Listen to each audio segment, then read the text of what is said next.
Bueno, espero que estén un poquito despiertos. Buenos días. Primero le quiero agradecer a Jaime, Jacobo, a todos los de la comunidad de Dragon Shark que hicieron posible esto y bueno, también al público, que sin la comunidad y ustedes esto no sería posible. Pero no hay que olvidarse de los sponsors, como dijo Jaime, que son parte importante. Así que bueno, vamos a arrancar. Bueno, yo soy un consultor, full stack, por la vida, no porque hago de todo, sino que pasé por todos los cargos. Hoy tengo una compañía de inteligencia artificial aplicada a las finanzas, donde me desempeño como CTO, por lo tanto tengo que cuidar qué software utilizamos, porque como son sistemas críticos que impactan en el mercado financiero, imagínense que para un atacante esto es la panacea. Entonces hay que analizar desde muchas perspectivas, no solo desde la técnica, qué software utilizamos y qué respaldo hay por detrás. En este caso sería FreeBSD, del cual vengo participando del proyecto desde hace 7 años aproximadamente, en distintas categorías en High Performance Computing, en documentación, la difusión del proyecto, dando charlas por muchas conferencias, tanto de software libre como de seguridad informática. La idea de esta charla no es un ataque hacia el proyecto, sino una forma de concientizar y cómo cuando desde los usuarios, las empresas, la misma comunidad piensan más allá de lo técnico y ver todas las implicancias de la seguridad de lo humano y cómo puede eso impactar en un proyecto. Entonces la idea de esta charla es sumar y de hecho les voy a contar luego un poco de cuáles son las cosas que mejoraron en el proyecto a partir de toda esta movida que la inicié hace como 3 años y medio y ahora hay más gente que está buscando la seguridad por defecto en un software y mejorando el ecosistema. Así que eso era una aclaración para que no se tome como que es algo atacando un proyecto. Esto se puede aplicar a cualquier tipo de proyecto de software libre donde uno tenga acceso al código, que pueda auditarlo y que tenga tiempo básicamente, ganas, si es que lo hace por hobby. Bueno, para los que no están familiarizados, FreeBSD es un sistema operativo Unix-like, no se lo llama Unix por el trademark, entonces, bueno, es un Unix pero sin trademark, es POSIX compliant, es un sistema operativo que ya pasó los 20 años de antigüedad, es bastante viejo, tiene licencia BSD, lo cual te permite hacer todo con el código, incluso si uno forquea y se apropia, como fue el caso de Apple hace unos años, que usó muchas cosas hasta que pasó los kernel a Mac OS. El stack TCP de Windows, de muchas cosas, son utilizadas por este proyecto desde hace mucho tiempo. O sea, por eso su eslogan es el gigante desconocido en lo que sería la comunidad, pero oficialmente el eslogan es The Power to Serve, porque es un sistema operativo que es muy versátil, está bastante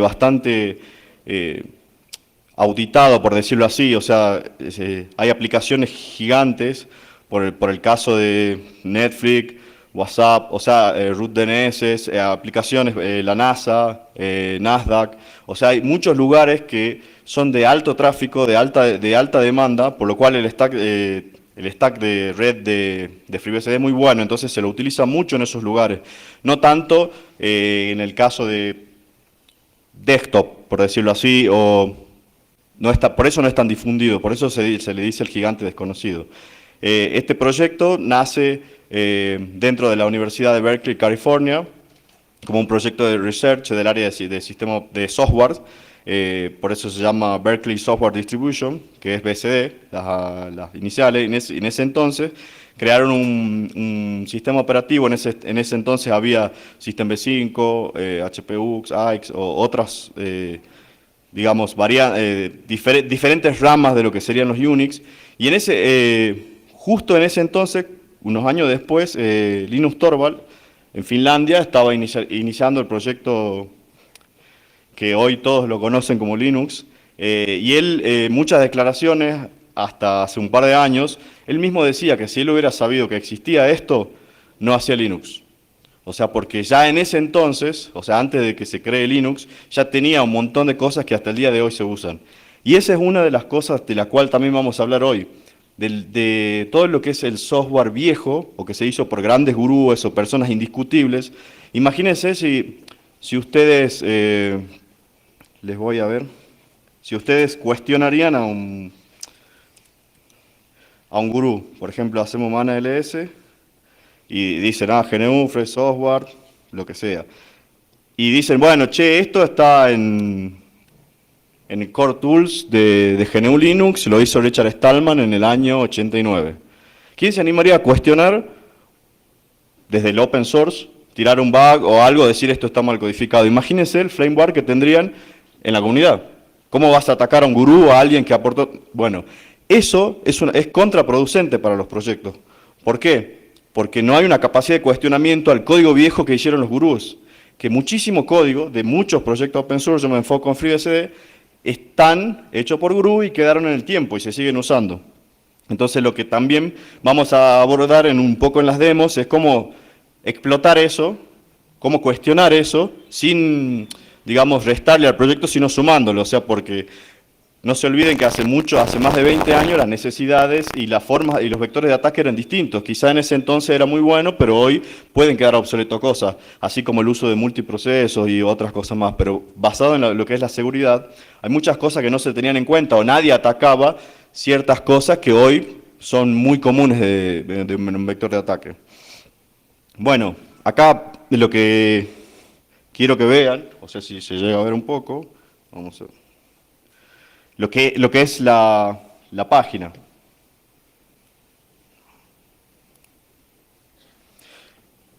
Es muy importante en un proyecto cuando ustedes eligen, no tan solo por sus bondades técnicas o porque escucharon, o porque alguien lo usa o porque la industria lo usa, también cuestionarse el por qué, cómo comunica, por ejemplo, podemos ver,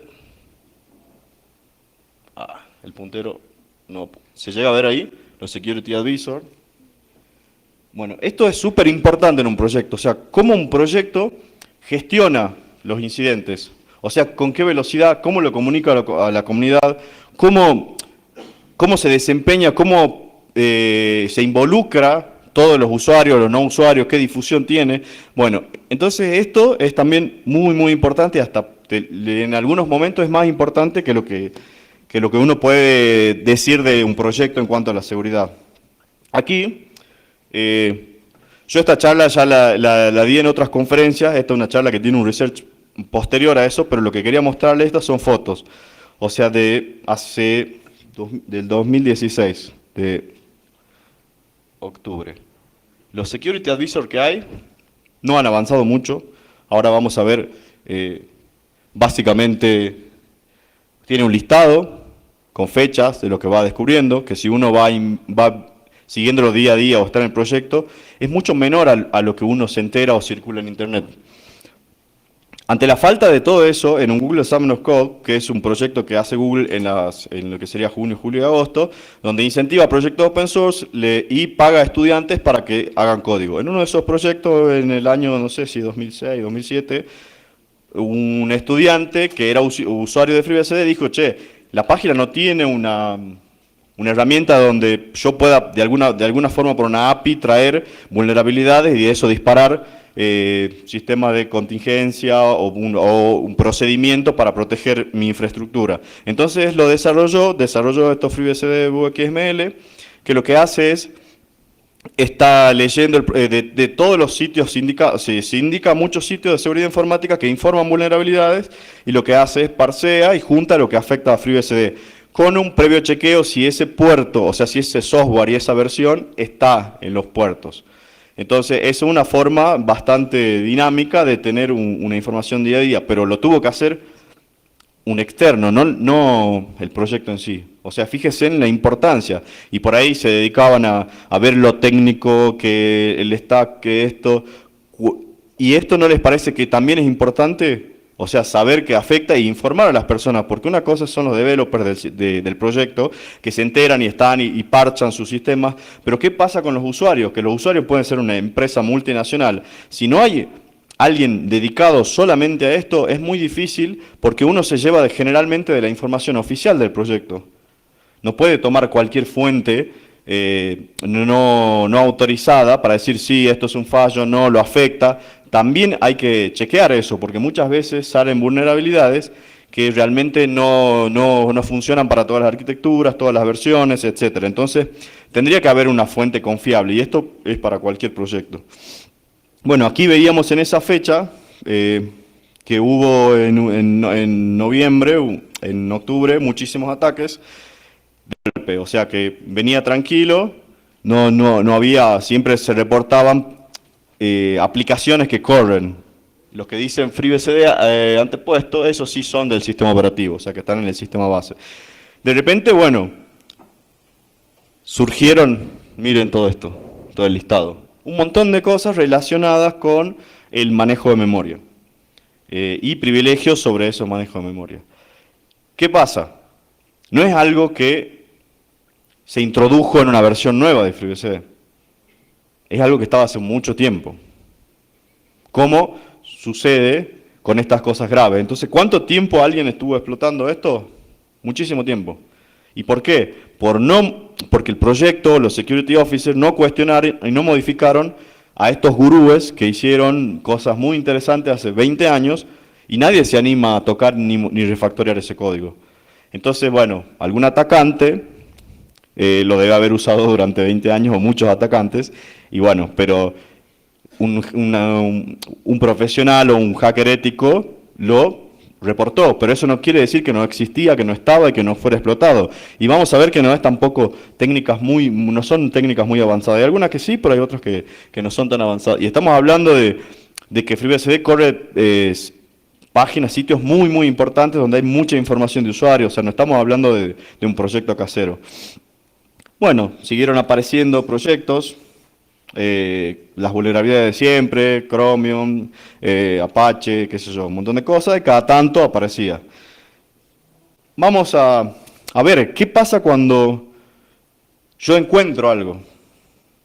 Yo encuentro algo y quiero reportar, porque está una parte, me informo y trato de mitigar o proteger mi infraestructura. Pero la otra visión de esto es, ¿qué pasa si yo encuentro algo?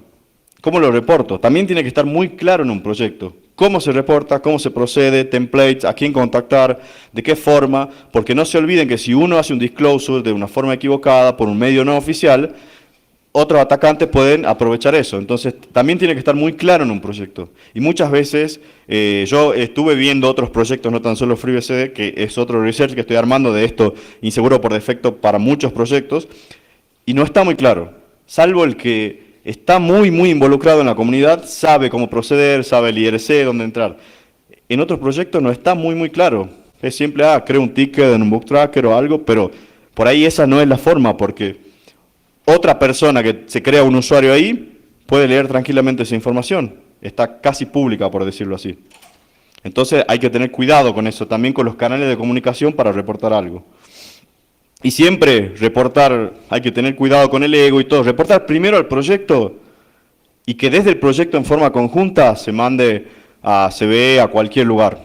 O sea, no manden primero porque no se olviden que del otro lado hay muchas personas que leen, se informan y hay que tener cuidado y con eso al respecto. Entonces, bueno, acá está un poco explicado, esto se fue mejorando con los años y en base a las críticas constructivas que se fue haciendo desde este research, de cómo comunicarlo en la página. Y al ser un proyecto que tiene una estructura jerárquica importante, porque viene de gente del palo de la ingeniería de software, no es tan fácil lograr un cambio en la web. O sea, miren qué importante, se estuvo varios meses hasta que se aprobó, se estuvo de acuerdo, se tradujo a varios idiomas, el cómo comunicar esta página, que es tan simple que uno la lee en 3 minutos, cómo comunicar eso. Pero es importante poner los mails, los contactos, quiénes son los encargados de cada área, porque hay muchas áreas donde uno puede reportar. Bueno, aquí tenemos qué es el trabajo que realiza un Security Officer. FreeBSD tiene un core member de 12 personas que se votan cada 2 años o 4, depende, si algún miembro se baja o algo, y un secretary, que lo que hace es interactuar entre el core y la comunidad, o sea, los committers, por si hay un litigio o algo. ¿Por qué se eligió el número 13? Para que Con el transcurso de los años determinaron que ese era el número adecuado de personas para manejar un proyecto sin que haya un sesgo individual o de amigos que deciden o que tienen la misma visión del problema. Se llegó a eso y se puso alguien intermediario entre los committers y el core team. ¿Por qué? Porque eso también afecta a la seguridad. ¿Qué pasa cuando alguien reporta algo a kernel.org? No es que estoy atacando, doy los ejemplos con Linux y kernel porque es muy conocido. Cuando alguien reporta algo, ¿quién es el que toma la última palabra? Linus Torvalds. Entonces, ¿qué pasa? Está centralizado en una persona. ¿Y qué pasa si esa persona no está por algún motivo, o no está disponible o algo? Nosotros tenemos que tener, como personas encargadas de la seguridad de nuestro proyecto, muchas vías de resolución de los problemas.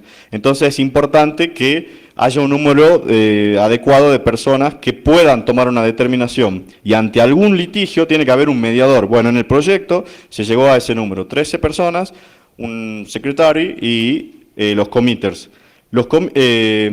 Para postularse, uno tiene que estar 2 años activo en el proyecto. ¿Qué quiere decir eso? Que tiene que estar comiteando o aportando para tener voz y voto en el proyecto.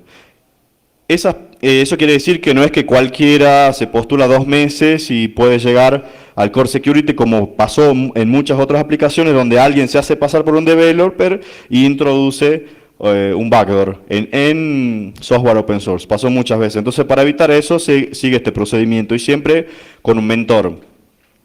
Luego, cuando uno sube un código, pasando a otra parte, está la revisión de código, que es muy importante. O sea, yo tengo que tener un cierto tiempo, salvo los que son prodigios, pero yo tengo que tener un cierto tiempo como documentador o asistente de algún commit para que me den privilegio de commit en algún área. Y ese privilegio de commit del proyecto tiene 2 revisiones mínimas para que entre al proyecto en sí. O sea, está en otra rama, lo cual también añade una capa más de seguridad. Pero todo esto se fue agregando. Todo esto, como estamos viendo, es parte del proyecto. Bueno, aquí esto lo que les mostraba es viejo. Le voy a mostrar cosas nuevas, cómo se reaccionó ante un incidente. Aquí vemos que un Twitter no es oficial, para nada. Alguien descubrió algo, lo tiró en Twitter. Imagínense si eso es peligroso o no. O sea, también hay una cuestión de responsabilidad a la hora de reportar algo. Pero si se hubiera actuado de alguna forma, esto se podría haber evitado. De repente, empezaron a haber repositorios en GitHub, discusiones. O sea, imagínense, y ante la falta de respuesta del proyecto, la gente empezó a tomar iniciativa propia, a autoorganizarse externamente al proyecto, en otras plataformas como GitHub. Y empezar a armar manifiestos, protestas, mucha gente se fue del proyecto. O sea, y eso que FreeBSD tienen bastantes cosas buenas en cuanto a seguridad. Mucha gente se fue al proyecto OpenBSD, que es un poco más extremo en cuanto a muchas medidas. Esto, otra situación. Yo tengo un bot que está chequeando los FTP de FreeBSD cuando sale ya sea el daily build o un nuevo release o un beta o algo, lo descargo, lo levanto en una máquina virtual automáticamente y le ejecuto una serie de herramientas para ver si tiene algo nuevo o no. Eso lo hago por el trabajo interno, pero también si encuentro algo tengo que reportarlo. Entonces el bot automáticamente, que cuando encontró la imagen, tiró el tweet. Y automáticamente alguien responde que no haga eso si no hay un anuncio oficial. ¿Les parece coherente? O sea, si ya está en el FTP público, ya está.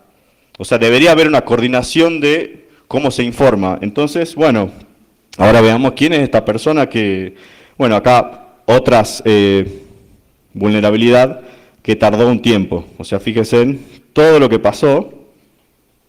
Pasa tiempo, atacantes están usando eso.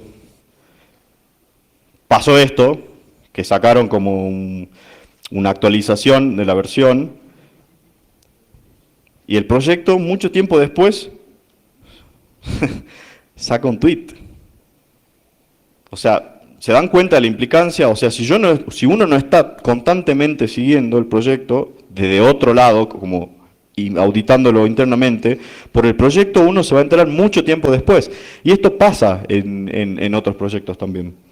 Averiguamos quién es esta persona que contestó al bot de mi Twitter para saber. Y esta persona trabaja en una empresa de seguridad informática, o sea que es alguien que es idóneo y que entiende de esto, y encima está encargado de la seguridad en el proyecto. O sea, no estamos hablando de que un troll o alguien contestó, che, ¿por qué? No.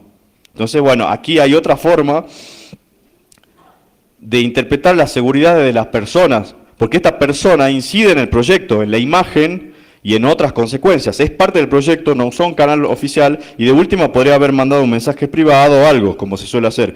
O sea, es muy importante que cuando uno tiene un proyecto, tiene que capacitar a las personas para cómo actuar, más allá de lo técnico, sino cómo divulga todo, cómo informa. O sea, este enfoque es tan importante porque uno, haciendo un poco de research, un poco de ingeniería social, puede acceder a proyectos, plantar un backdoor, y para evitar eso tiene que haber reglas claras, tiene que haber normativas estrictas para los participantes del proyecto. Bueno, en todo esto salió un proyecto de Hardened BSD que es basado en FreeBSD, de gente que era del proyecto y se enojó mucho, y es que personas reconocidas en el ambiente de la seguridad informática que estaban tomando cerveza en un evento y dijeron, bueno, a ver, voy a ponerle toda la seguridad que tiene OpenBSD a FreeBSD. Todo el mundo se rió y se hizo una apuesta.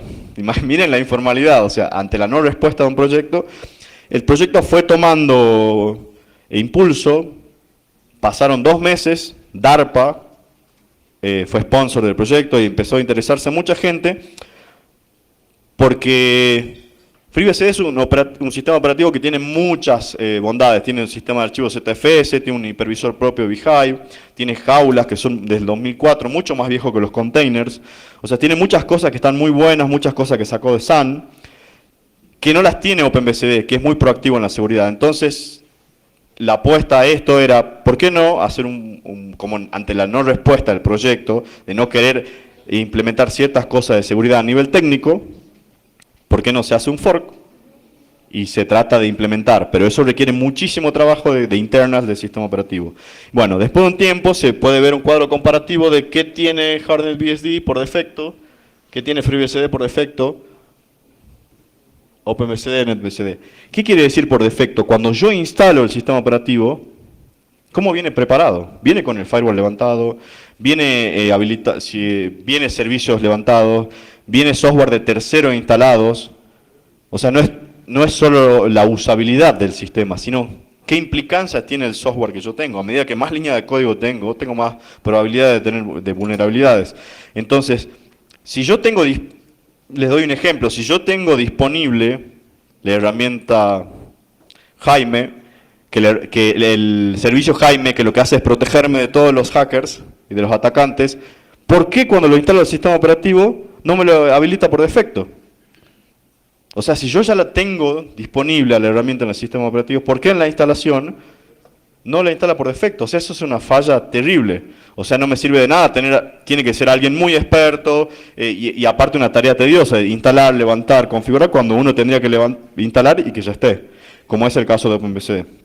Entonces, este sería el enfoque. Bueno, ahora vamos a ver esto. Con esta persona que antes una persona de Japón, se trabajaba mucho desde el lado de la seguridad. Aportábamos datos, información y se empezó a armar un manifiesto, por decirlo de una forma. Y se lo va actualizando todo el tiempo.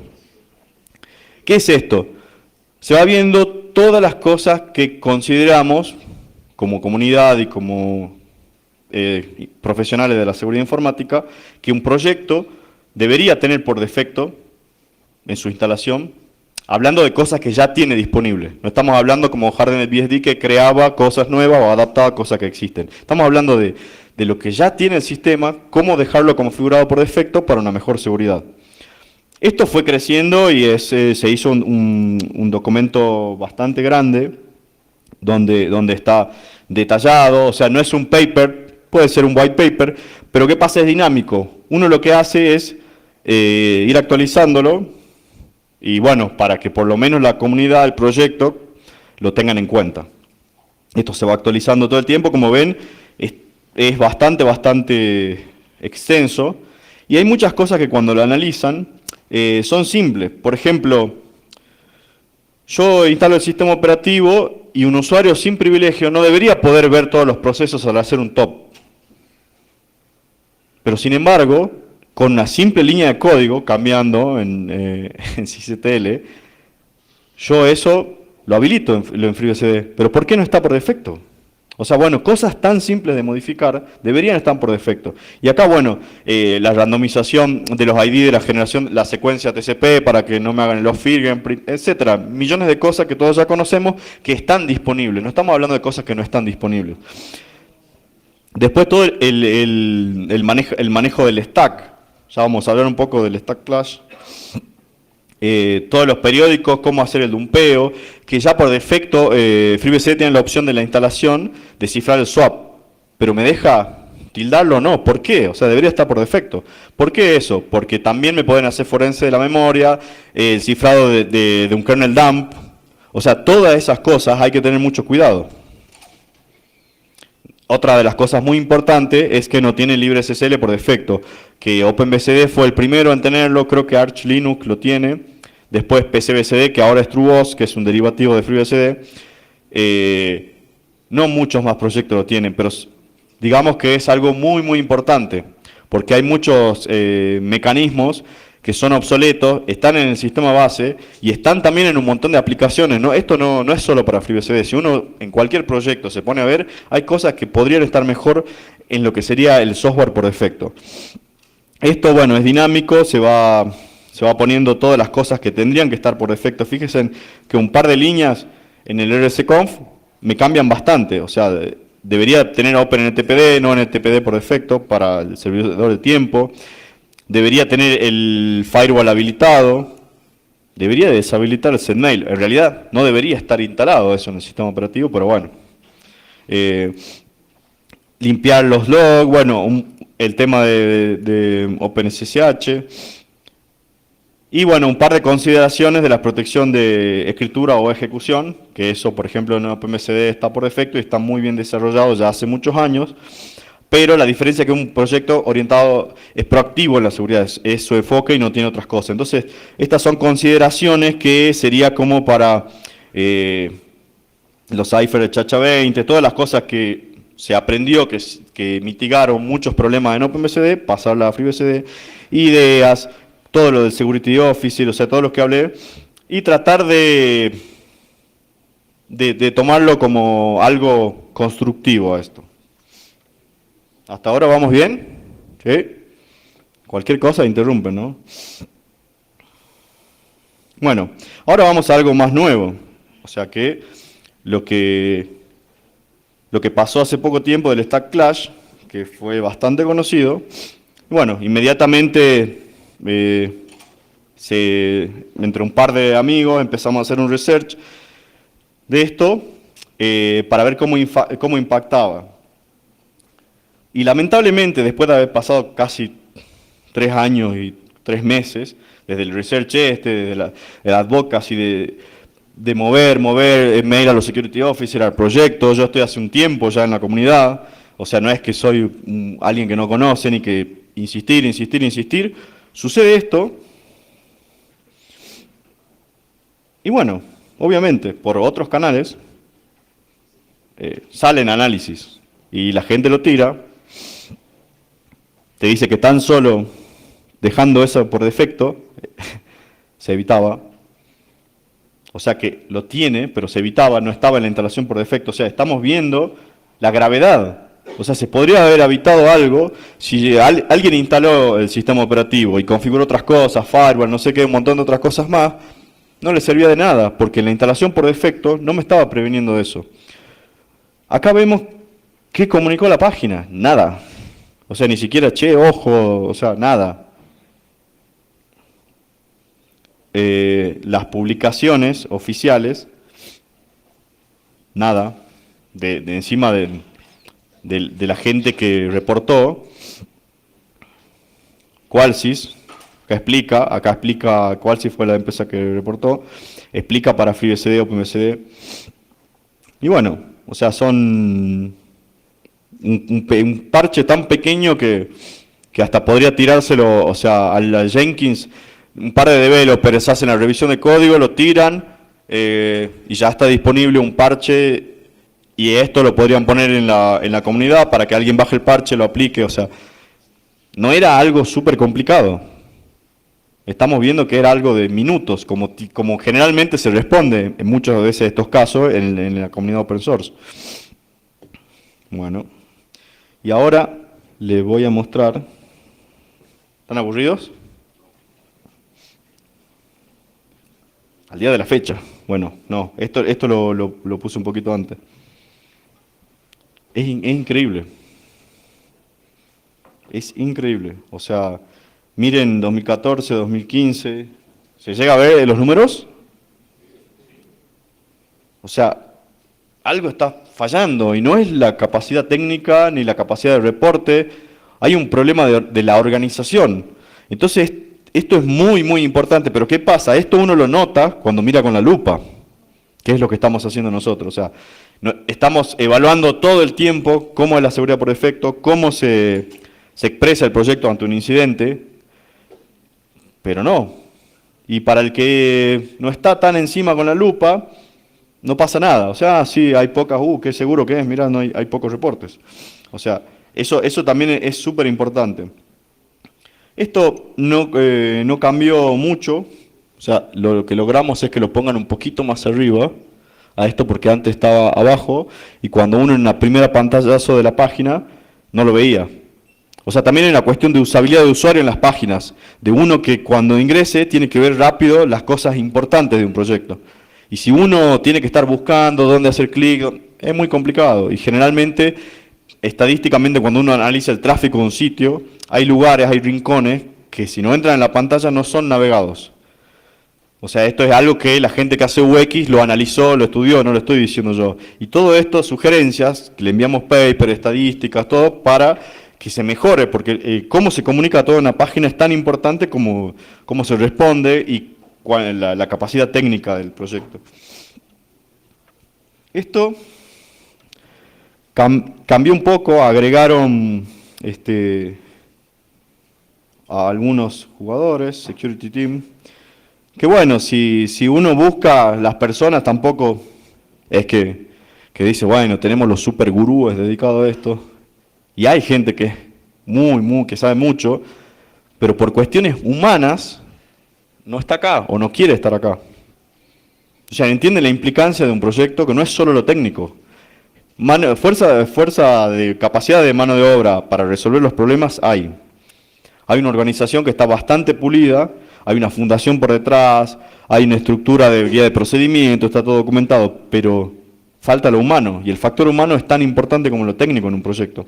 Entonces, si estas personas que están encargadas de la seguridad informática no tienen una empatía, por decirlo así, y estamos complicados, porque estamos en un proyecto open source donde yo no soy una empresa y estoy haciendo todo y no tengo que hablar con nadie, donde tengo que tener una empatía, una capacidad de comunicación, para interactuar con la comunidad, porque uno tiene que tirar anzuelo, la comunidad uno tiene que pescarla, inducirla, generar el ecosistema. No es solo hacerlo técnico, hay que generar un ecosistema de conciencia, de que se reporte. Uno tiene que ser amable cuando responde un mail, no, esto no es vulnerabilidad. No se responde un mail así. Uno aleja, ahuyenta a las personas que quieren colaborar.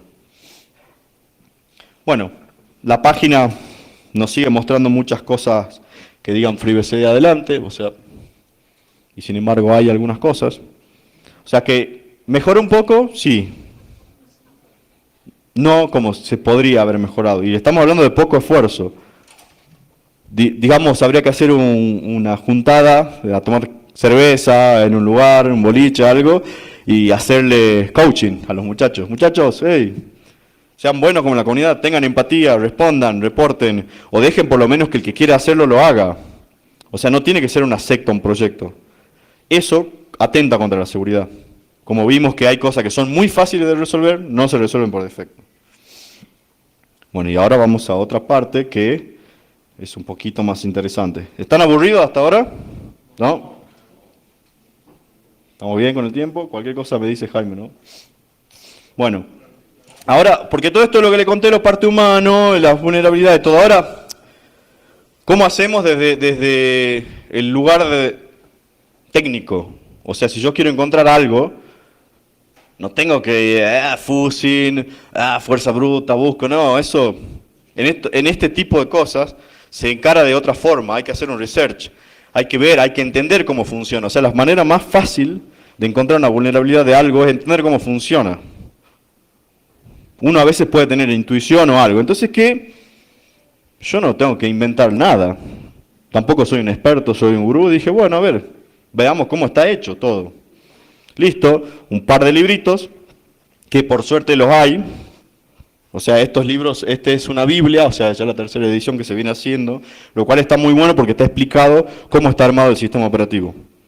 O sea, la primera edición tiene 15 años, o sea, fue evolucionando y está muy bueno porque uno va aprendiendo cómo funciona sin necesidad de nada ni de nadie. Me siento, pongo metal, tomo una cerveza y leo, o sea, nada más que eso. O sea, digo, bueno, el enfoque clásico es decir, bueno, rootkit, pero digo, no, no va por ahí. Tengo que ver cómo, desde el sistema operativo, desde los internals, lograr. Entonces, se me ocurrió esto. Nosotros lo que hacemos es buscamos el código muy viejo, hecho por gurúes o no, que no se modificaron y que tendrían un potencial de un vector de ataque. Entonces, ¿qué se hace? Se busca el código que no fue modificado hace mucho, buscamos las áreas donde podríamos, porque tampoco me voy a buscar en algo que no tiene privilegio o nada, sino más o menos uno ve. Entonces dijimos, puede ser con los drivers, che.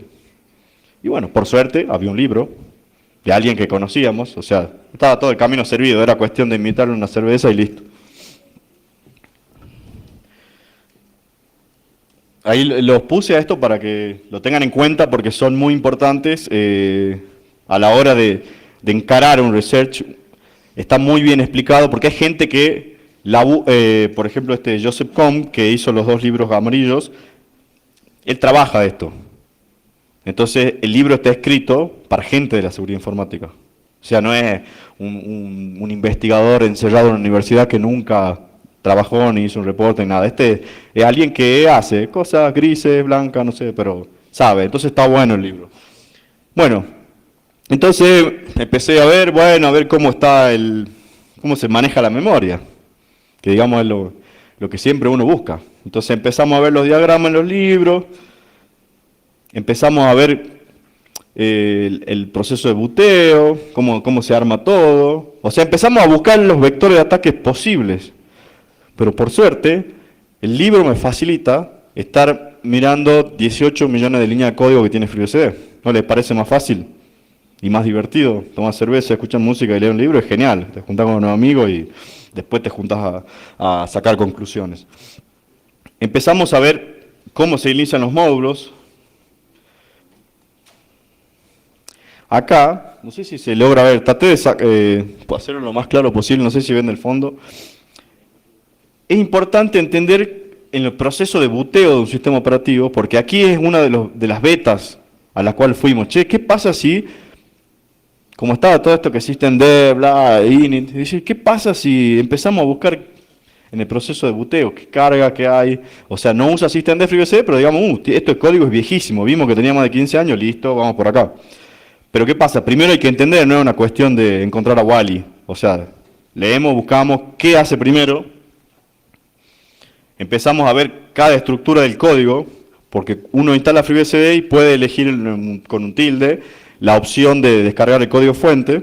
Entonces tenés el código fuente del sistema operativo, el libro, y empezás a ver qué hace cada cosa. Acá, por suerte, te lo explica en lenguaje coloquial, es mucho más fácil que leer código a veces hasta mal programado, código espagueti. Entonces, bueno, con esto, la computadora viendo el código, se van ayudando todo. Entonces después, acá es muy importante cómo tenemos que encarar algo. Les pregunto, ¿qué es lo primero que harían con la información que hasta ahora les voy brindando? ¿Qué harían primero? Le saco ese slide. ¿Qué es lo primero que harían, aparte de tomar cerveza? Nada, tan aburrido, ¿no? Bueno, lo primero es organizarse, decir, ¿qué hago? ¿A dónde voy? ¿Cómo? ¿Con qué recursos? ¿Y con quién? Exacto, o sea, hay que organizarse, o sea, muchas veces el caos llega a sacar algo, pero después no tiene otro sabor cuando uno entiende cómo funciona y cuando uno hasta ebrio puede explicar esto. Es buenísimo. Disculpen que insista con eso, pero bueno, a veces uno tiene que reconocer los problemas que tiene. Bueno, entonces cuando empezamos a ver cómo se construyen los módulos, alocación de memoria, cómo se manejan los dispositivos, los threads, eso es buenísimo. Mucho código viejo maneja mal los threads porque antes no era tan importante como ahora. Entonces ahí también hay un vector de ataque en muchos sistemas operativos. Después tenemos cómo demoramos ejecuciones, porque no necesariamente yo quiero entrar y romper todo, a veces pues, quiero degradar el servicio, o sea, tu imaginación es el límite, tengo que ver todas las cosas. Después veo un ejemplo de cómo hacer un driver de un modem. Digo, ¿qué pasa si hago un driver y un driver malicioso? Interesante. Entonces también es otra forma. Después, cómo maneja las interrupciones. O sea, y después vamos a ver, aquí yo le saqué el screen del libro, pero este último, o sea, el caso de estudio, no voy a hacer un puerto paralelo de la impresora. Pero ya tengo un orden. Y aquí vamos con esto, o sea, yo tengo que entender qué es un módulo, cómo funciona, dónde se carga, pero tengo que poder crearlo y poder correrlo. Entonces, está en el libro, muchachos, no tenía que inventar nada. ¿Cómo aloco la memoria de ese módulo? Tratar de juntar todo, o sea, ejecutar todo junto, esa fue clave. Porque yo tenía, de todo esto que le voy contando, todo desparramado, y era como, había momentos que mareaba, que no sabía por dónde empezar. Entonces, tratamos de juntar todo y hacer un POC. Entonces, empezamos con un dispositivo con la comunicación y control. Bueno, y ahora, ¿ya estamos bien, Jaime? Sí. Ahora vamos a lo importante. ¿Se ve la letra al fondo o no?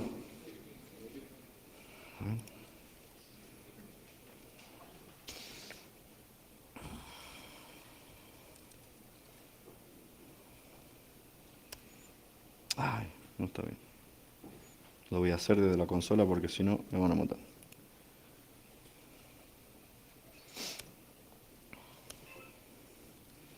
O sea, te viene un usuario sin privilegio. Vamos a hacer.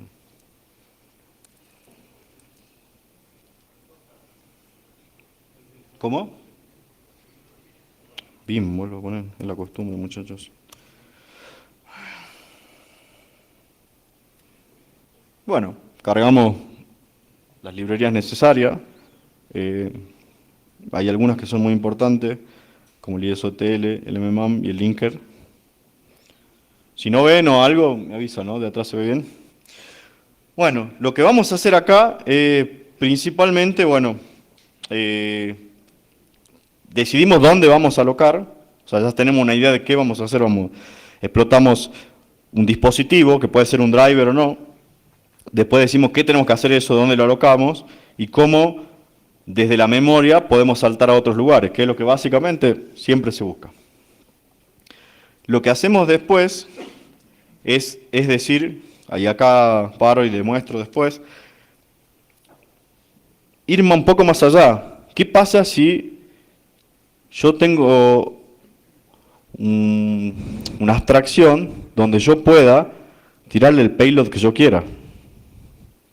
No es más interesante. O sea, ¿para qué?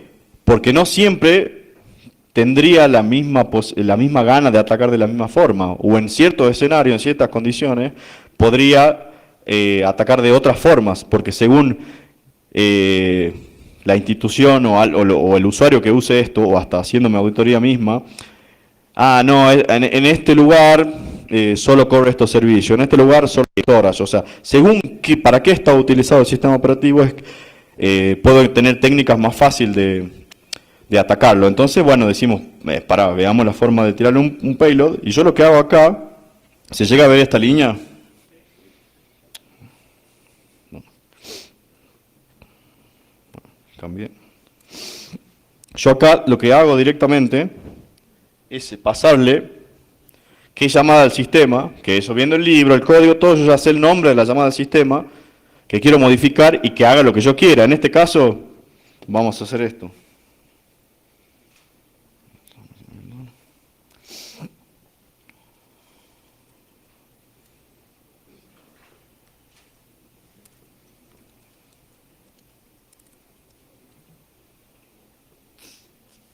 ¿Se ve?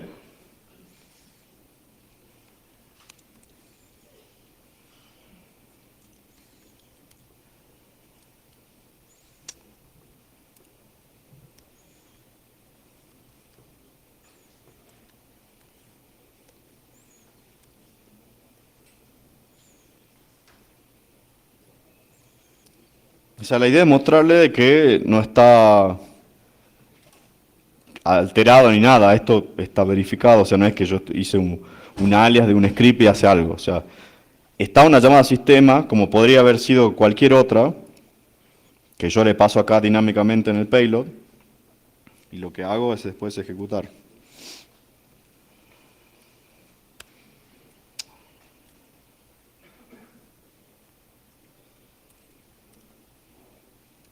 ¿Dónde estoy? Ah, acá atrás.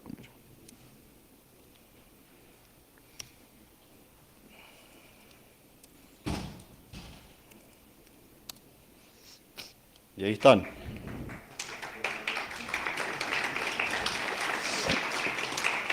O sea, ¿y qué pasa con esto? O sea, lo que más interesa, fíjense, o sea, es súper importante no dejar rastros. Está en la ejecución. Si yo no quiero tener algo persistente, o sea, ¿qué root, que ni nada? O sea, hay otras formas. Y yo lo que puedo hacer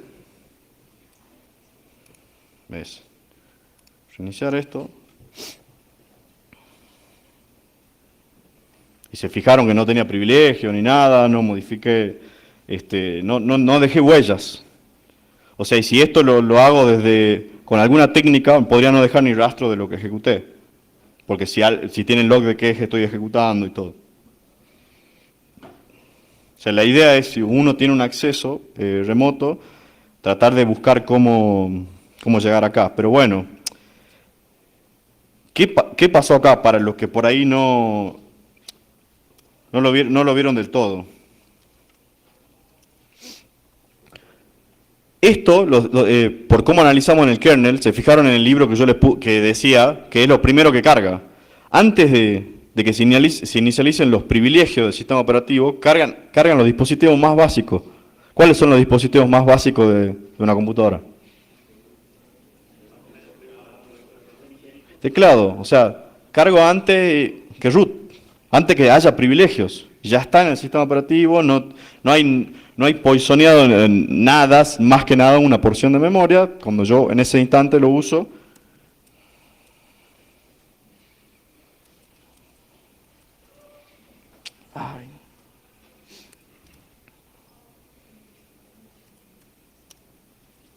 fíjense, o sea, no dejar rastros, digamos. Ahora,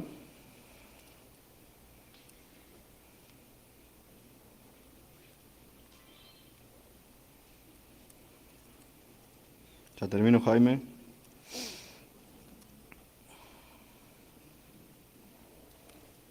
Este es otro usuario, como vieron.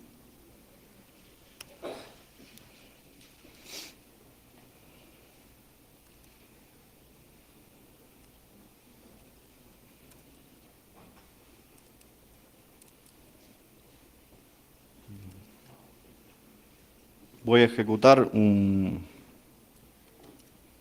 tengo privilegios, o sea, voy a ejecutar un ejecutable, simplemente.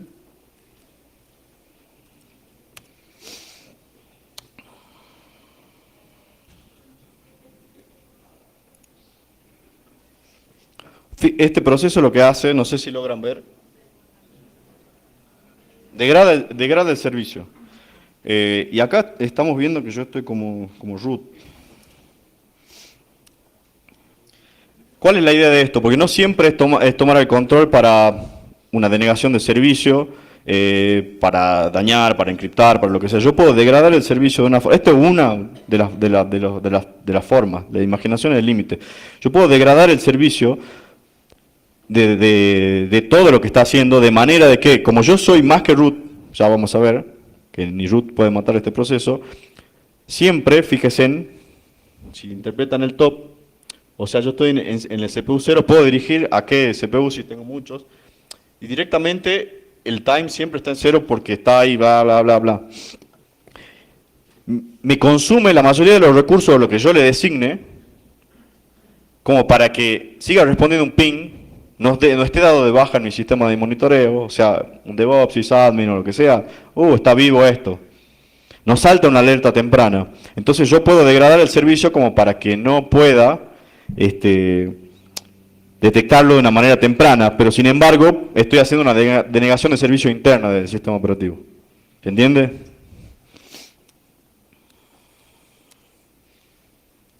Bueno, acá lo que estoy haciendo, -9 creo.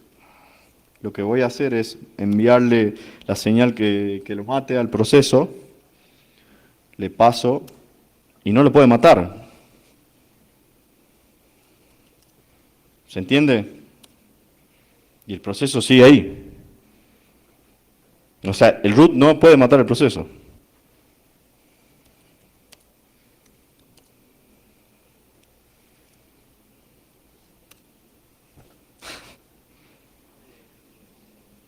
Bueno, esa es una. Y ahora vamos con la última, así ya cierro, Jaime. Bueno, como esto lo dejé para que no deje rastros, reiniciamos y no hay nada. O sea, es importante también cuando uno utiliza un sistema, tratar de uno mismo, aunque haga defensiva, de uno mismo tratar de romperlo y ver y pensar de una forma diferente. O sea, vimos el factor humano, un proyecto, conocer bien qué software instalo, qué software utilizo, y saber todas las debilidades, hacerle un FODA, fortaleza, debilidad y amenaza al proyecto, y plantearlo en la matriz. Y si uno trabaja en un equipo multidisciplinario, por lo menos saber dónde está parado. Eso como buenos profesionales tenemos que saber, estamos usando este software, con estos riesgos estamos parados acá. Porque hay muchas cosas que no podemos mejorarlas, como vimos en el caso anterior. Bueno, esto no lo vamos a forzar. Y ahora el último, que es, porque vieron que ahora está todo de moda el dejar todo en servicios cloud y todo lo demás, y bueno. ¿Y qué problema tenemos con los servicios esos? Que no tenemos acceso físico a esas máquinas. Entonces también ahí se nos prendió la lamparita, después de un par de Fernets, que es una bebida que hay en Italia y Argentina, y dijimos, bueno, ¿qué otra forma? O sea, tirándole otro payload, como tenemos el payload dinámico, decimos, ¿de qué otra forma? Vamos a salir.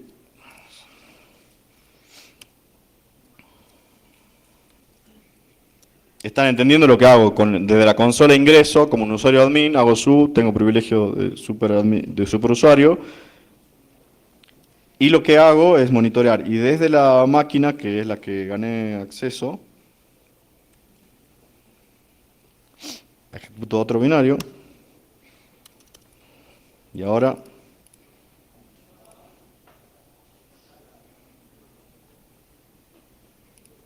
¿qué pasa? Puse reiniciar. Ahí está. Perfecto. ¿Vieron que me pateó la conexión? Esto lo mejoré. Antes no me pateaba, que era menos rastro. O sea, lo que hice de la conexión que me había logueado, me pateó, pero ¿qué pasa? Yo le mandé el reboot y no pude. O sea, llegaron a ver en el top que el POC empezó a aumentar el proceso. Bueno, acá lo que hicimos es mezclar las dos, o sea, degradar el servicio de una forma de que ningún administrador, como Cloud Init o lo que haya en esos administradores de nube, pueda acceder. Pero bueno, la idea era que se entienda de que yo, al tener más privilegio que el superusuario, porque soy un módulo que está cargado cuando bootea el sistema operativo, puedo tirarle un payload genérico, diferente, para cada ataque. Este ataque lo que hace es, degrada de una forma de que todas las señales de interrupción o de reboot del sistema operativo, no pasa nada. La única forma que yo tengo es ir físicamente y hacer el reboot o el force. No queda otra. Bueno, eso es todo. O sea, también eso es importante recalcar el no tener acceso físico al servidor con un ataque de este tipo. ¿Y qué hacemos? O sea, ni siquiera el gestor o Amazon o el que sea no puede hacer nada. Bueno, a ver.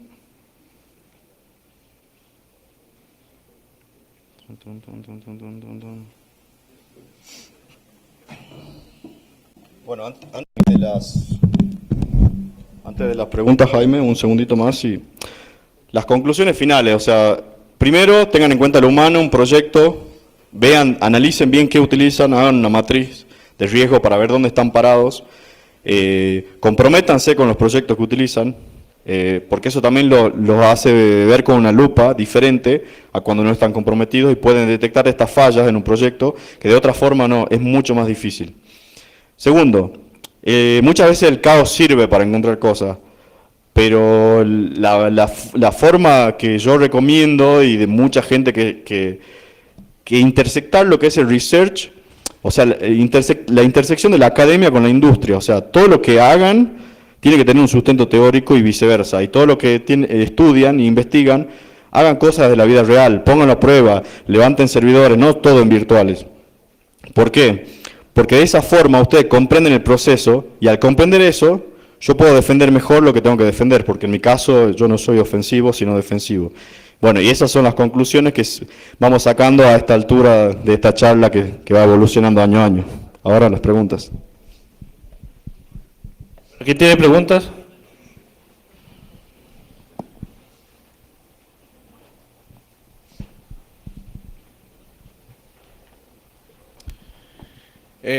Bueno, muy interesante la charla, me entró un poquito de nostalgia, porque yo fui muy admirador de BSD y usuario, pero ya hace más de 15 años, por decirlo así, decanté más por el mundo de Linux, básicamente por lo que estabas comentando, por la parte de el compromiso con las actualizaciones, ya, y de que no solamente se enfocaban hacia el sistema base, sino que también las distribuciones se enfocaban en actualizar los servicios y el software que viene con las distribuciones.